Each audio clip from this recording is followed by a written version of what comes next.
함께 보실 하나님 말씀은 신약성경 히브리서 11장 1절부터 6절까지입니다. 신약성경 히브리서 11장 1절부터 6절까지 오늘 주제 말씀을 읽고 계속해서 기독교 강요 공부하도록 하겠습니다. 신약성경 히브리서 11장 1절부터 6절까지 말씀, 신약성경 364면 전후를 보시면 되겠습니다.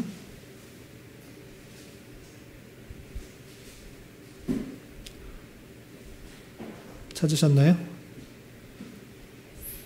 1절부터 함께 봉독합니다. 믿음은 바라는 것들의 실상이요 보이지 않은 것들의 증거니 선진들이 이로써 증거를 얻었느니라. 믿음으로 모든 세계가 하나님의 말씀으로 지어진 줄을 우리가 아나니 보이는 것은 나타난 것으로 말미암아 된 것이 아니니라. 믿음으로 아벨은 가인보다 더 나은 제사를 하나님께 드림으로 의로운 자라 하시는 증거를 얻었으니 하나님이 그 예물에 대하여 증언하심이라. 그가 죽었으나 그 믿음으로써 지금도 말하느니라. 믿음으로 에녹은 죽음을 보지 않고 옮겨졌으니 하나님이 그를 옮기심으로 다시 보이지 아니하였느니라. 그는 옮겨지기 전에 하나님을 기쁘시게 하는 자라 하는 증거를 받았느니라.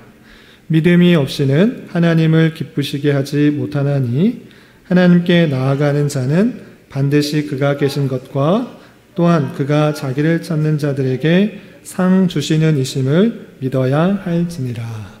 아멘. 잘 오셨습니다. 더운 하루였는데 또 좀 피곤하고 졸릴지라도 이 자리에 그냥 가만히 앉아 있는 것이 아니라 하나님 말씀을 잘 배우기 위한 그런 기대와 소망을 가지고 참석하고 말씀을 잘 귀 기울여 들어주시기 바랍니다. 우리는 성경을 믿는데 성경을 전체를 다 살펴볼 수가 없기 때문에 신앙의 선배들이 또 여러 신학자들이 성경의 내용을 잘 정리한 내용을 통해서 성경을 잘 이해하고자 도움을 받고 있는 것입니다. 그 중에 개혁신학의 아주 유명한 신학자인 존 칼빈의 기독교 강요를 통하여서 우리가 믿는 바가 무엇인지를 다시 한번 확인하고 정리하는 그런 시간을 갖고 있는 것입니다. 그래서 기독교 강요 초판의 내용을 통해서 우리가 믿는 십계명과 또 사도신경과 주기도문과 성례는 어떻게 되는지, 그리고 기독교인의 자유가 무엇인지에 대해서 우리가 기독교 강요를 통해서 정리하고 또 이해하는 그런 시간을 갖고 있는 것입니다. 그런 흐름 속에서 내가 있다라는 사실들을 잊지 마시고 이 자리에 기대감을 가지고 머릿속에 잘 정리하기 위해서 좀 노력을 해주시기 바랍니다. 우리는 지난 시간까지 해서 율법에 대해서 배웠습니다. 율법의 의미가 무엇인지, 또 율법의 용도가 무엇인지, 그리고 하나님께서 주신 율법들이 어디에 잘 담겨 있는지에 대해서 살펴보았습니다. 그래서 십계명에 대해서 그 의미를 살펴보았고, 오늘부터 해서는 한 달 동안, 4주 동안, 4주 동안에 믿음에 대해서 배울 것입니다. 그래서 우리가 믿는 믿음이 어디에 근거해야 되고 또 어떤 것, 최소한 어떤 것을 믿어야 되는지를 살펴볼 것인데, 기독교 강요에서는 믿음이 무엇인지와 사도신경 해설로 되어 있습니다. 그래서 오늘은 믿음이 무엇인지, 또 우리가 하나님에 대해서 믿을 때 가장 먼저 알아야 될 것이 무엇인지 그 내용을 살펴볼 것이고, 다음 주부터는 사도신경이 어떤 뜻인지에 대해서 설명해 나가는 부분을 살펴보도록 하겠습니다. 우리가 주일에도, 주일 오후 시간에도 하이델베르그 교리문답을 하는데 순서가 대략 비슷해요. 우리 지난주에 하이델베르그 우리가 사도신경 해설을 시작했는데 오늘 기독교 강요도 거의 비슷하게 나갑니다. 사도신경 해설 부분, 믿음에 대한 해설 부분이 시작되는데 거의 비슷하게 나간다 생각하시고 서로 비교해 가면서, 큰 내용이 다르지 않기 때문에 비교해 가면서 칼빈의 기독교 강요에서는 존 칼빈이 이런 식으로 설명해 나가고 있구나, 또 우르시누스는 하이델베르그 교리문답을 통해서 우리의 믿음을 이런 식으로 설명해 나가고 있구나, 이렇게 비교하면서 또 풍성히 내용을 이해했으면 좋겠습니다. 그러면 35페이지 교재에 있는 내용들 쭉 읽어가면서 설명하도록 하겠습니다. 그리고 단순히 제가 그냥 일방적으로 설명하다 보면 여러분들이 이해하는 수준이 다 다를 수 있기 때문에, 그리고 머릿속으로 아는 것으로 그치는 것이 아니라 실제 삶으로 있어서 어떻게 이것이 적용될 수 있을까를 고민하기 위해서 요약한 부분을 마치고 나서 소그룹으로 모여서 나누도록 하겠습니다. 35페이지 제2장 믿음입니다. 믿음과 한 하나님에 대한 믿음. 오늘은 믿음이 무엇인지, 또 한 하나님에 대해서 우리가 어떻게 믿어야 되는지, 삼위일체 하나님에 대해서 배우도록 할 것입니다. 칼빈은 믿음을 단순히 두 가지 유형이 있다라고 설명하고 있습니다. 물론 학자마다 믿음은 이런 믿음이 있고 이런 믿음이 있고 이런 믿음이 있고 아주 자세하게 나눠 설명하는 경우도 있는데, 칼빈은 딱 두 가지로 정리를 하고 있습니다. 어떻게 하는가라고 할 때, 첫 번째는 하나님이 정말 계신다고 믿는 믿음이 있다고 하면 하나님께서 말씀하신 그 성경을 통해서 드러내신 그리스도가 당연히 있다, 그리스도에 대한 서술들이 당연히 진실이다라고 하는 그런 믿음이 있다라는 것입니다. 이것이 첫 번째 믿음입니다. 그런데 이 믿음은 어떻게 요약할 수 있냐면 지식적인 믿음이다라고 할 수 있습니다. 하나님이 계시다고 하면 당연히 하나님께서 말씀하시고 성경에 드러난 역사적 사실이 진짜일 것이다 라고 하는 그 믿음, 그것은 단순히 지식적으로 동의하는 믿음이다 라고 칼빈이 말하고 있는 것입니다. 첫 번째 믿음의 유형이 이거고, 두 번째 유형의 믿음은 뭐냐? 그것은 하나님과 그리스도의 존재를 그냥 지식적으로, 사실적으로, 역사적으로 알 뿐만 아니라 어떻게 되는가? 하나님과 구주로 진실되게 인정하며 신뢰하는 유형이다 라고 했습니다. 하나는 단순히 지식적인 동의를 하는 믿음이 있는다 하면, 또 다른 믿음은 인정과 신뢰, 삶의 의지와 행동이 뒤따라가는 믿음이 있다라고 표현하고 있습니다. 그러면 당연히 우리 칼빈은 어떤 것을 더 강조하겠습니까? 두 번째, 후자에 말했던 실제적으로 인정하고 신뢰하는 그런 삶의 동의와 삶의 의지가 함께 나타나는 그런 믿음이 우리가 추구해야 된다라는 것들을 강조하고 있는 것입니다. 그래서 칼빈은 우리 믿음이 지향해야 할 것은 단순히 역사적이고 또 지식적인 그리스도에 대해서 아는 것으로 그치는 것이 아니라, 뒤에서 말했던 후자에서 같이 굳은 확신, 내 의지와 내 생각과 내 행동이 자연적으로 뒤돌아가는, 정말 구주로 믿기 때문에 나를 구원해 준 분이라고 믿기 때문에 자연적으로 삶이 뒤돌아가며 확신 가운데 나가는 그런 믿음으로 나아가야 된다, 이렇게 표현하고 있는 것입니다. 그래서 우리가 시작할 때 읽었던 히브리서 11장 1절부터 6절까지는 어떻게 되어 있는가, 우리가 믿고 따라야 될 믿음의 모습이 어떠한지, 그리고 신앙의 선배들이 성경 속에서 나타나고 있는 모습들이 어땠는지, 그 믿음의 모습들을 다양하게 표현하고 있는 것입니다. 그래서 특별히 히브리서 11장 1절에서는 믿음은 바라는 것들의 실상이요 보이지 않는 것들의 증거다라고 표현하고 있습니다. 그냥 눈에 보인다라고 했을 때 그 믿는 것은 그냥 아는 것이지 그것은 참된 믿음이 아니다, 이렇게 표현하고 있습니다. 바라는 것, 참으로 바라고 참으로 보이지 않는 것들의 증거가 있을 때 그것이 신뢰로 다가오고 굳은 신념으로 다가올 때 그것이 참된 믿음이다라고 부르고 있는 것입니다. 그리고 희망 속에 놓인 일들, 곧 보이지 않는 것들을 소유할 수 있게 확보하고 있는 것이 믿음이다라고 설명하고 있고요. 이런 종류의 신앙을 가진 사람은 누구든지 하나님께 인정받지 않을 사람이 없고, 반대로 그것이 없이는 그를 기쁘시게 할 수 없다 그랬습니다. 이런 참된 믿음이 있을 때 하나님으로부터 인정을 받는다. 믿음이 있어야 인정을 받고 믿음이 없으면 인정을 받지 못한다. 또한 믿음이 없이는 하나님을 기쁘시게 할 수 있다 없다? 없다. 똑같은 일을 행할지라도 이것이 참된 하나님의 약속에 담겨있는 행동이다라고 믿고 행하는 것과 아무 생각 없이 기계적으로 행하는 그 일들에 있어서 완전한 차이가 있다라는 것입니다. 그러니까 제가 두 자녀에게, 두 아들들에게 어떤 일을 해라, 내가 어떤 것을 주겠다라고 약속을 할 때 그 약속을 믿고 아버지가, 어머니가, 우리 부모님이 이것을 할 때 어떤 약속을 허락해 주셨구나, 그걸 정말 믿고 정말 기쁜 마음으로 그것을 순종하는 것과 부모님이 또 나를 속이고 그냥 말로만 하는 그런 미사여구야, 나를 그냥 그 일들을 하게 하기 위해서, 그냥 시키기 위해서 하는 일이야 라고 할 때 부모의 마음이 정말 믿고 하는 것과 믿지 않고 그냥 투덜투덜 하면서 하는 것과 어떤 것을 더 기뻐할까요? 당연히 믿음을 가지고 했던 약속의 말씀을 믿고 행하는 것을 기뻐하는 것입니다. 마찬가지로 믿음이 없이는 하나님을 기쁘시게 할 수 없다라고 이렇게 표현하고 있는 것입니다. 이렇게 하나님께서 보여주신 약속과 그 진실된 그 내용들을 기초로 믿음의 확신과 신뢰와 인정과 행동들이 따르는 그 모습들이 잘 드러내야 된다, 이렇게 할 수 있는 것입니다. 그래서 칼빈은 바로 이 점이 하나님께서 율법의 첫째 계명을 통해서 요구하는 것이다, 이렇게 표현하고 있습니다. 율법의 첫째 계명이 무엇이죠? 나 외에는 다른 신을 내게 두지 말라. 하나님의 참된 신뢰를 오직 주께만 두라, 이렇게 표현했는데 그것이 아주 중요한 계명이고, 그 계명에 의해서 다음 우리가 믿어야 되는 그 내용들이 자연스럽게 이어지고 있다라고 표현하고 있는 것입니다.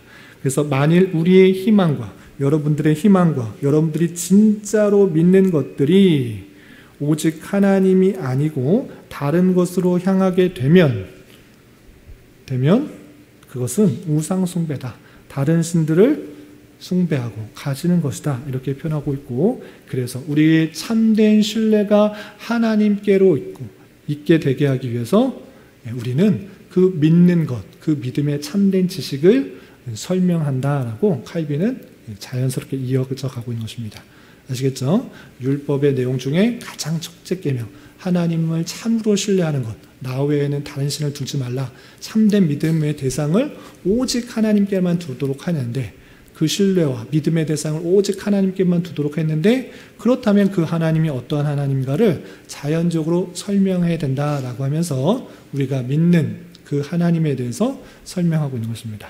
아시겠죠? 다음, 그런데 우리는 어떤 사람들이 우리의 믿음을 흔들리게 하기 위해서 한 분 하나님에 대한 기본 원리들에 대하여 소란을 일으키고 삼위일체 하나님에 대하여 불경스러운 말을 하는 것에 대한 바른 지적과 들을 준비가 되어 있는 자들에게 굳건히 설 수 있도록 흔들리지 않는 기반을 갖도록 해주는 것이 필요하겠다라고 하겠다 했습니다. 이게 무슨 말이냐면, 제가 그대로 좀 요약해서 옮겨다 보니까 번역해서 좀 어렵게 생각하는데, 하나님에 대한 교리를 왜 말해야 되는지 설명하고 있는 것입니다. 하나님에 대해서 믿는데 그냥 단순히 하나님을 믿어라 이렇게 하지 않고, 다음에 설명할 삼위일체의 교리를 말해야 될 필요성을 말하는 것입니다. 첫 번째 필요성이 무엇인가? 하나님에 대해서 불경스럽게 말하는 사람들이 있다는 것입니다.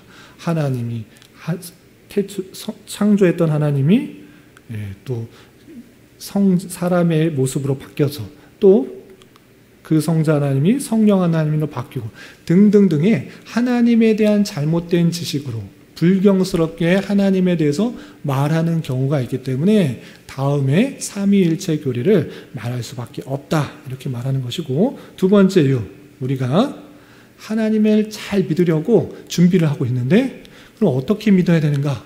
성경의 66권들을 통째로 하나님에 대해서 쫙 말할 때 너무나 방대한 분량이 있기 때문에 이해하기가 쉽지 않으므로, 그런 들으려고 하고 잘 믿으려 하는 사람에게 삼위일체 교리를 알려주면 성경 전체에 나와 있는 하나님에 대해서 바르게 알 수가 있고 바르게 신뢰할 수 있기 때문에 내가 다음과 같이 삼위일체 교리를 말하겠다, 하나님에 대한 참된 진리를 말하려고 한다라고 필요성에 대해서 이야기하는 부분입니다. 이해가 되시죠?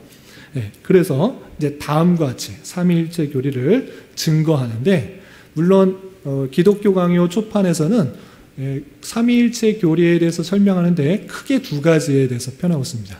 그런데 두 가지 내용 중에서도 더 핵심적인 것을 제가 하나 실어 놓은 것입니다. 이것이 하나만 설명돼도 삼위일체 교리는 충분하다라고 말하면서 칼빈이 말하는 것이 있습니다. 그 내용이 다음 단락에 다음같이 나오고 있습니다. 다음 단락 읽어보겠습니다. 삼위일체 하나님을 증거할 수 있는 한 가지 사실을 제시할 텐데 그것은 1000가지와 맞먹는 것이다. 다음 말할 것은 1000가지 증거를 쭉 댈 수 있으나 요 한 가지면 어떻게 된다? 다음 1000가지 안 해도 요거 하나면 충분하다 이렇게 말하는 것입니다. 그게 뭐냐? 에베소서 4장 5절을 근거로 들고 있습니다. 에베소서 4장 5절과 마태복음 28장 19절 이 두 구절만 봐도 삼위일체의 내용은 확고해진다. 다른 1000가지 근거 들지 않아도 확실해진다 이렇게 표현하고 있습니다. 그럼 에베소서 4장 5절이 무슨 말씀인지 찾아봐야 되겠습니까? 안 찾아봐야 되겠습니까? 찾아봐야겠죠. 오늘 한번 찾아보겠습니다. 물론 아시는 분도 계시겠지만 찾아보도록 하겠습니다. 신약성경 에베소서 4장 5절 말씀. 칼빈은 어떤 근거로 삼위일체 그 교리를 설명하고 있는가? 에베소서 4장 5절 신약성경 313페이지에 나와 있습니다. 찾으셨나요? 네, 같이 한번 읽어보겠습니다. 시작. 주도 한 분이시요 믿음도 하나요 세례도 하나요. 하나님도 한 분이고 믿음도 하나고 세례도 하나다. 이 말씀을 아주 중요한 근거로 들었습니다. 바울 사도가 에베소 교회에게 하나님이 한 분이라는 것을 확고히 하고 있습니다. 그 한 분 하나님을 믿는 그 믿음도 하나다. 우리가 다른 것도 없고 한 분 하나님을 그 믿는 하나님도 한 분 하나님을 믿는 그 믿음도 몇 개? 하나다. 그 믿음이 굳게 하나가 되어야 된다라고 표현하고 마찬가지로 그 믿음이 하나인 것과 같이 세례도 다양하게 주는 것이 아니라 그 한 분 하나님을 대한 믿는 믿음 가운데 그 세례를 주는 그 방식도 하나여야 된다 이렇게 표현하고 있는 것입니다. 이해가 되시죠? 한 분 하나님, 또 믿음도 하나, 세례도 하나다 이렇게 표현하고 있습니다. 그러니까 우리가 믿는 하나님은 한 분 하나님이십니다. 이해되시죠? 그리고 우리도 그 믿는 믿음도 하나여야 된다고 하나여야 되고 그 주는 방식도 한 세례여야 된다 이렇게 표현하고 있습니다. 그런데 이 한 분 하나님에 대한 참된 믿음과 그렇게 그것을 인정하는 사람들에게 주는 세례가 어떻게 시행되고 있는가라고 할 때 마태복음 28장 19절에 이렇게 되어 있습니다. 잘 아시는 말씀이시죠? 마태복음 28장 19절 신약성경 52면 전후를 보시면 되겠습니다. 찾으셨나요? 아직 못 찾으셨어요? 마태복음 마지막 장 대위임령이라고 할 수 있는 지상명령의 부분인데 마태복음 28장 19절 말씀 같이 한번 읽어보겠습니다. 시작. 그러므로 너희는 가서 모든 민족을 제자로 삼아 아버지와 아들과 성령의 이름으로 세례를 베풀고 아멘. 아주 유명한 구절이죠. 그런데 에베소서 4장 5절에서 뭐라고 했습니까? 한 하나님과 한 믿음과 한 세례 이것을 우리가 믿는다라고 말했습니다. 한 하나님이라고 했는데 또 한 하나님에 대한 참된 한 믿음으로 한 세례를 주도록 했는데 그 세례를 베푸는 시행 모습에서 어떻게 드러나고 있습니까? 주님께서 제자들에게 세례는 이렇게 줘야 된다. 어떻게? 아버지와 아들과 성령의 이름으로 세례를 베풀라. 이렇게 표현하고 있는 것입니다. 한 하나님의 이름으로 한 믿음을 가지고 한 세례를 베푸는데 성부, 성자, 성령의 이름으로 베풀어야 된다? 이것만큼 성경에서는 위로 계시는 한 분 하나님을 잘 드러내게 있는 표현이 없다라는 것입니다. 그러니까 이른바 불경한 사람들이 삼위일체 하나님에 대해서 잘못 말하는 다양한 사람들에 대해서 성부가 성자로 바뀌었다 성령으로 바뀌는 이런 식의 잘못된 논용이 아니라 위로 계시는 한 분 하나님에 대한 바른 믿음을 가져야 된다. 이렇게 표현하고 있는 것입니다. 그래서 여러분들 갖고 있는 교재에 보시면 한 믿음이 있기 때문에 하나님이 한 분이라는 것을 알 수가 있고, 세례가 하나이기 때문에 믿음도 하나이고, 또한 성경이 성부와 성자와 성령의 이름으로 세례를 받아야 한다고 말했기 때문에 우리가 아버지와 아들과 성령이 한 하나님이시라는 것을 보여주는 명확한 사실이다. 이렇게 칼빈은 설명하고 있습니다. 이해가 되시나요? 이해가 되시죠? 에베소서 4장 5절과 마태복음 28장과 19절에 근거하여서 이것만 봐도 다른 것들 다 구체적으로 하나하나 열거하지 않더라도 분명하다. 이렇게 표현하고 있는 것입니다. 이 근거로 해서 삼위일체 하나님을 우리가 믿는 하나님을 삼위일체의 하나님으로 받아들여야 된다. 이렇게 설명하고 있는 것입니다. 물론 칼빈은 이것 외에 다른 구절로 근거를 둬서 또 설명을 하고 있지만 지면상 한 페이지에 요약하기 위해서 과감하게 생략하고 가장 강조점을 두고 있는 이 표현을 제가 실은 것입니다. 그래서 그 괄호 안에 보충 설명, 칼빈이 어떤 것을 또 설명했는지 간단하게 요약해서 이렇게 설명해 놨습니다. 괄호 안에 보시면 작은 글씨로 또한 이사야 48장 11절을 통해서 한 분 하나님을 요한복음 1장 1절 2절과 히브리서 1장 3절과 10절에서와 같이 성부와 성자 간의 구별을 사도행전 5장 3절부터 9절, 요한복음 14장 16절, 26절 등에서 성령과 그리스도와의 구별됨을 설명하고 있다라고 하면서 이렇게 성경에서는 한 하나님도 말하고 있지만 구별된 윗격에 대해서 동시적으로 표현한 것들이 많이 나온다. 그렇기 때문에 우리가 하나님에 대한 믿음을 갖고 있을 때 그냥 아무렇게나 생각하지 말고 삼위일체 하나님으로 받아들여야 된다. 이렇게 표현하고 있는 것입니다. 그런데 이렇게 좀 혼란스러운, 어떤 데서는 하나님 한 분이라고 말했다가 어떤 데는 아버지, 아들, 성령 이렇게 말하고 있을 때 서로 성경이 오류가 있는 방식이 아니라 오류가 없는 방식으로 우리가 표현을 해야 되는 것입니다. 그래서 신학자들은 성경을 열심히 연구하고 또 오류가 없이 하나님의 말씀으로 잘 설명하기 위한 성경의 신학자들이 이런 표현으로 그 하나님을 드러냈다는 것입니다. 어떻게 표현했는가? 그 다음 달러 보시면 이러한 하나님을 설명하기 위해서 고대 정통 교부들은, 교부가 누구인지 알죠? 초대교회 때 하나님의 말씀을 잘 가르치고 있었던 그런 정통을 신학을 받았던 그런 목사님들, 신학자들을 교부다 이렇게 표현합니다. 그런 사람들이 어떻게 표현하냐? 한 본질과 세 위격이다 이렇게 표현했습니다. 그래서 하나님의 본질은 하나다. 하나님의 본질은 하나인데 그럼에도 불구하고 성부, 성자, 성령 이렇게 위격이 나눠져 있다. 그래서 1위, 2위, 3위 이렇게 3위로 계시는 한 본질의 하나님이시다. 그 본질은 같다. 성부 하나님의 본질이 다르고 성자 하나님의 본질이 다르고 성령 하나님의 본질이 다른 것 아니가 이 모든 것은 한 본질이다. 그러나 그 위격은 다르다라고 이렇게 표현하기도 했던 것입니다. 아시겠죠? 그리고 그렇게만 표현했는가? 또 다른 교부는 이런 식으로 또 표현했습니다. 어떻게 되냐? 하나님의 실체, 우리가 믿는 하나님의 실체는 하나다. 성경에서 계속 봐라. 한 분 하나님, 오직 하나님은 유일하신 분이시다. 이렇게 그 실체는 오직 한 분이다 라고 표현하는 것입니다. 그러나 그 실체 안에 실제로 존재하는 하나님은 삼위로 계신다. 그래서 세 실제가 계신다. 비슷하죠? 실체와 실제입니다. 한 실체에 세 실제가 있다. 이런 식으로 그런 표현하기도 했던 것입니다. 그래서 본질과 위격, 또 실체와 세 실제 이런 식으로 하나님에 대해서 표현을 했던 것입니다. 그래서 이런 표현들도 있고 이것을 종합하여서 같은 말로 삼위일체 하나님이시다. 이런 식으로 표현하는 것입니다. 이런 표현들은 칼빈도 말하지만 성경에 나와 있는 표현입니까? 아닙니까?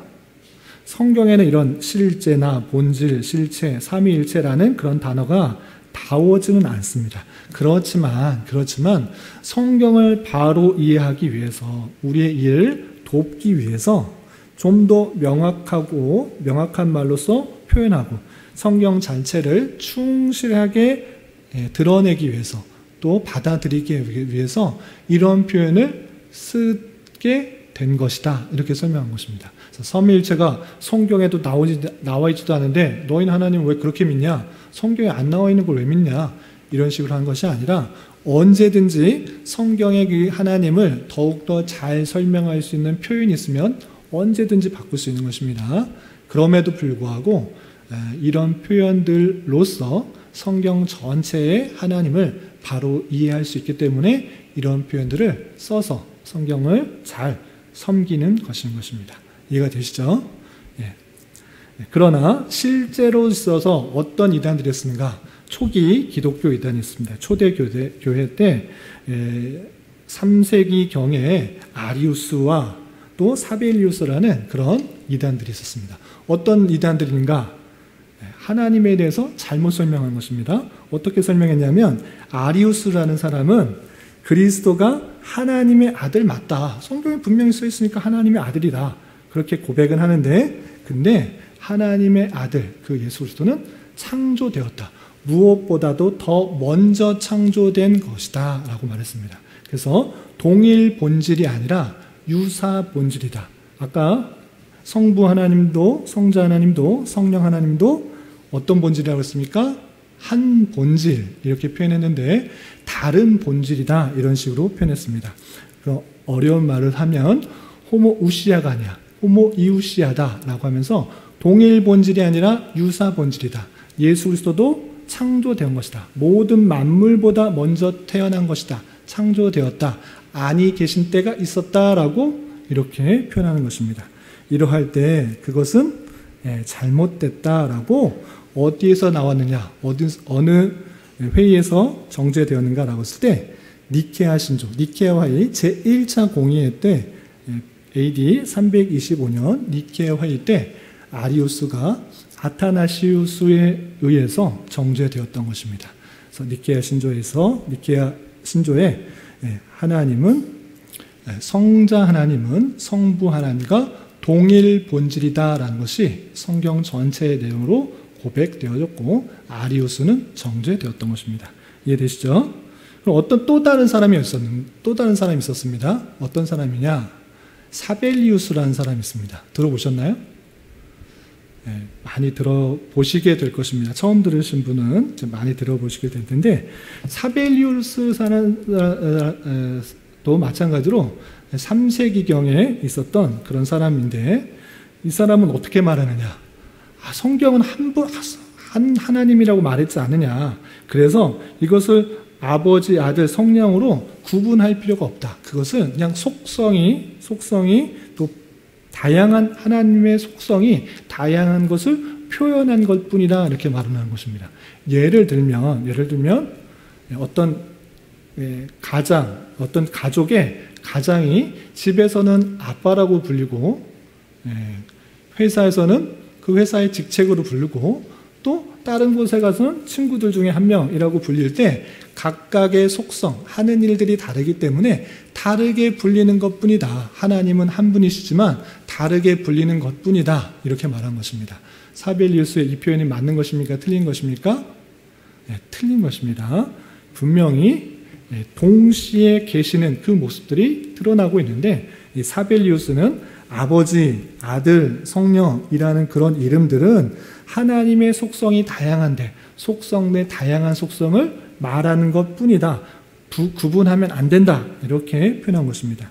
그래서 하나님이 성부로도 계시고 또 모습이 변해서 성자로도 계시고 또 모습이 변해서 성령으로도 계신다. 그래서 모습이 변하는 양태가 변하는 그런 모습이다. 이렇게 주장했던 것입니다. 이 내용이 맞습니까? 틀립니까? 틀리다.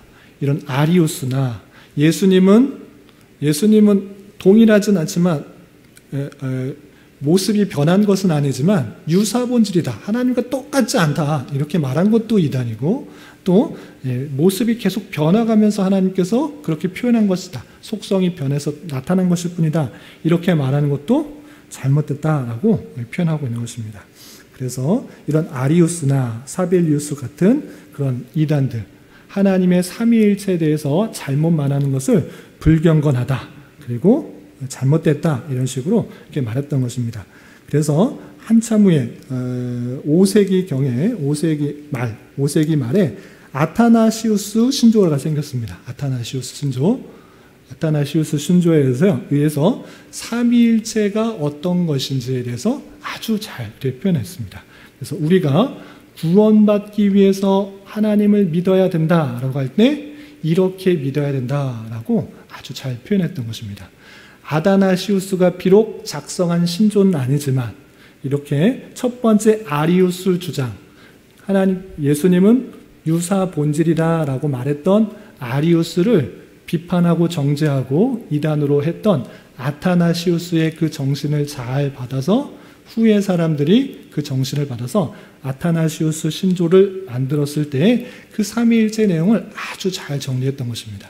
그래서 우리가 구원받기 위해서 믿어야 될 믿음, 하나님은 이러한 하나님이다. 이렇게 잘 설명해 주고 있는 것입니다. 그리고 마지막, 여기까지 다 이해되시나요?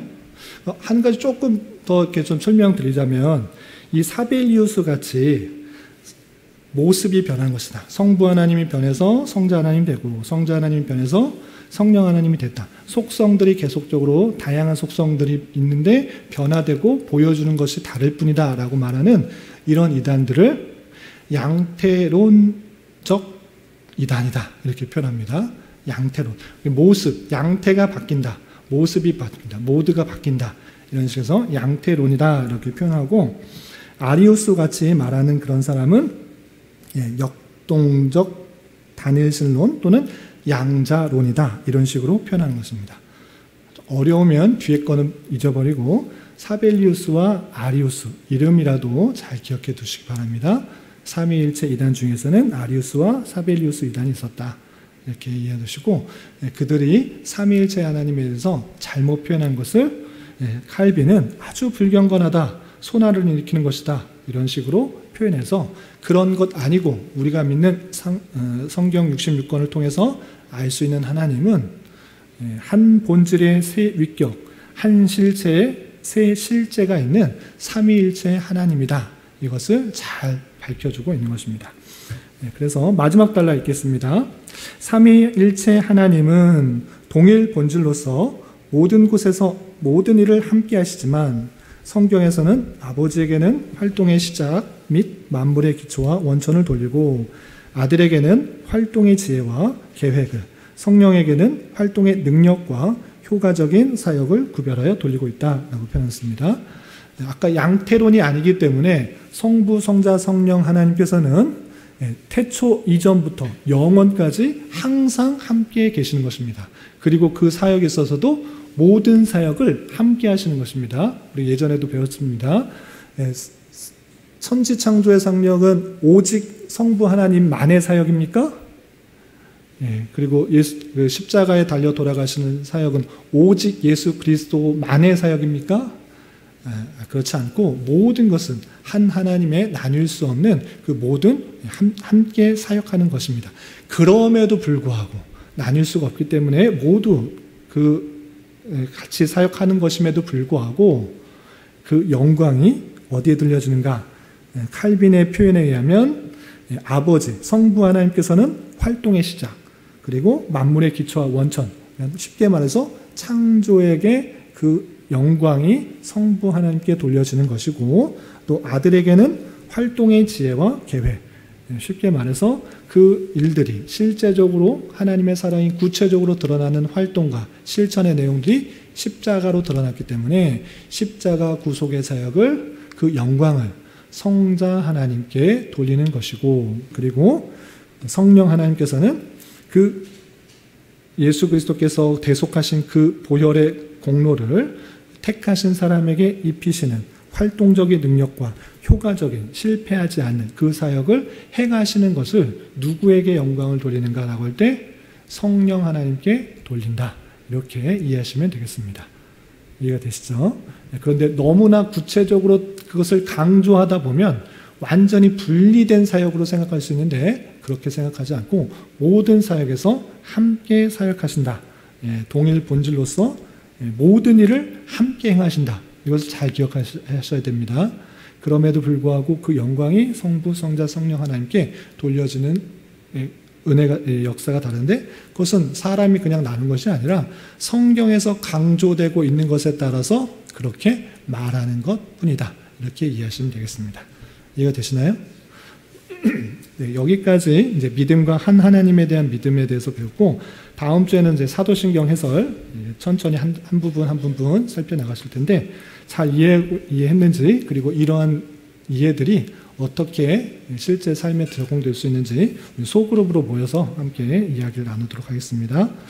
제가 마침 기도하도록 하겠습니다.